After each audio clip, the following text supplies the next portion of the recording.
Chapter 31. Knock kept her head down as she passed the men and women strolling along the quiet west side canals. No one seemed to take much notice of her, but she kept catching whiffs of the greasy sewer smell from the hidden market coming from her hair. Any bad odor was noticeable here, where the sidewalks were swept hourly and lotus blossoms floated in the clear water below. She wished that she could have showered and changed, but there wasn't time. Her message couldn't wait. Knock had followed the clues she'd picked up from the young woman at the chicken stand, circling closer and closer to Pong's whereabouts. It took her a while to find the hidden market, but once she arrived on that grimy canalway, she had spied two men, one massive, one short, hawking orbs on a rickety table. She had seen these men before, on the night she had gotten lost. They had been walking with a woman that night. The woman must have been Ampai, and this big guy must be her nephew. Knock could tell they were up to something funny. They were too happy to sell, and their customers were too desperate to buy. Knock didn't see Pong with them, but she knew he was there. It sounded impossible, but she could feel his presence as surely as if he stood right next to her.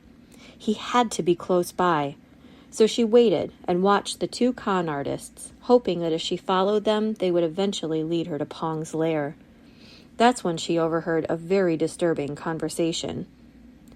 "Those are the guys," said a woman's voice. "The big one is Yai, and the one with the smashed-up nose is Yord." Knock didn't dare turn around to see who had spoken. She held very still and listened. "The ones who came and talked to you?" asked a man. "Yes, they're helping Ampai," the woman answered. "We're supposed to gather at the Giant's Bridge on Sunday after the sun goes down. They said to bring a long pole or a stick." "A stick?" said the man. "What for?" "I don't know," answered the woman, "but they said to keep that part quiet. They said they don't want word getting back to the governor about any of it." "And you're sure this is really going to happen?" The woman lowered her voice so much that Knock had to hold her breath to hear. "I've heard that 1,000 people might be there. Can you imagine what the governor will think when he sees us? I just hope we all have the courage to go through with it." Go through with what? Knock wondered. 1,000 people? And why would they be gathering sticks or poles unless it was to use them as weapons? Knock shivered all over. She turned the words around and around in her mind, trying to make sense of them, but she kept coming to the same conclusion. She had uncovered a plot to attack the governor. Knock's pulse raced. The two conmen she had been watching packed up their things and slipped into the crowd. Should she follow them to see if they led her to Pong's hideout, or should she hurry to tell someone what she had just overheard? She was so close to Pong that she could practically smell him, but in her heart she knew that the plot she had just learned about was more important. The right thing to do was to abandon her hunt and report what she'd heard. Once she realized that, her mind was made up. Knock always did the right thing. Besides, if Pong was involved with Ampai, then when the authorities arrested her, they'd capture Pong as well. 2 fish in 1 basket, all thanks to her. Knock now hurried along the clean sidewalks, turning to take the shortcut through the botanical gardens to her house. The garden paths were empty of visitors. Along the walkways, hundreds of paper lanterns swung from the branches of orange trees, with more nestled in the reeds at her feet. Gold orbs cradled in folded paper cups floated among the lotus below. It was like walking through the blackness of the sky, surrounded by thousands of stars. Knock's footsteps slowed. The last time she'd walked the gardens at night, the twins were still babies. Her mother had taken them to visit relatives, and her brother was sleeping over at a friend's house. Knock and her father had had a rare night alone, and he'd brought her to the gardens as a treat. "When my father was a little boy, his family's farmhouse was right here," he had told Knock, sweeping his arm over the gardens. "There was no west side back then, just fields and fields of sugar cane." "Your dad was a farmer?" asked Knock. "But I thought he had a big, important government job." Her father smiled. "That came later. You see, the Great Fire never crossed to this side of the river, so families like ours weren't nearly as devastated by it. When the governor arrived, he needed people to help him. The West Side families designed factories to make glass orbs and constructed the motors powered by them. My father built the very first charge station, which saved the governor time that he could devote to running the city. As a reward, the governor made him the commissioner of finance. It could have all gone very differently for our family if he'd been born on the other side of the river. Mama says people on the east side live like fish trapped in a puddle when the tide goes out. Her father nodded sadly. That's true for a lot of them, yes. They should be like the people over here, said Knock.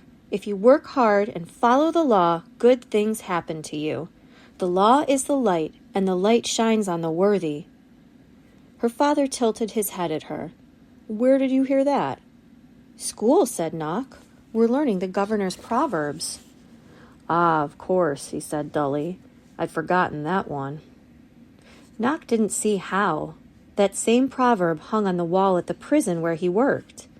But this was before she was old enough to learn that her father actually spent as little time at the prison as possible.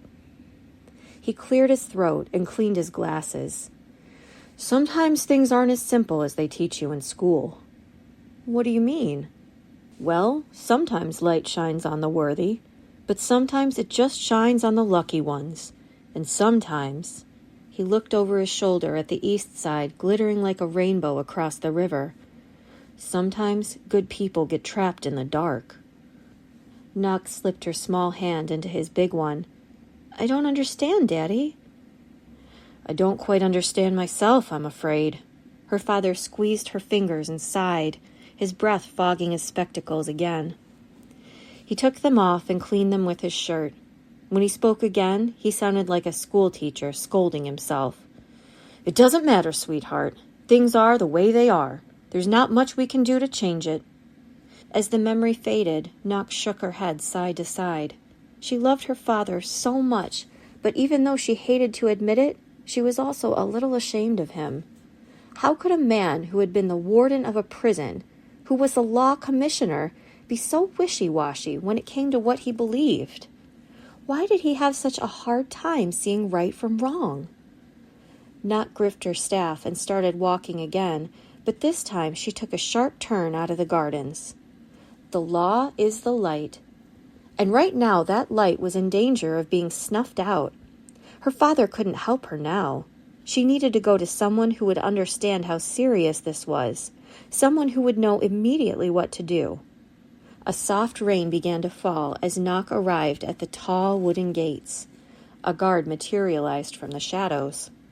Stop right there, he called. Who are you? Knock set her staff on the ground and bowed deeply.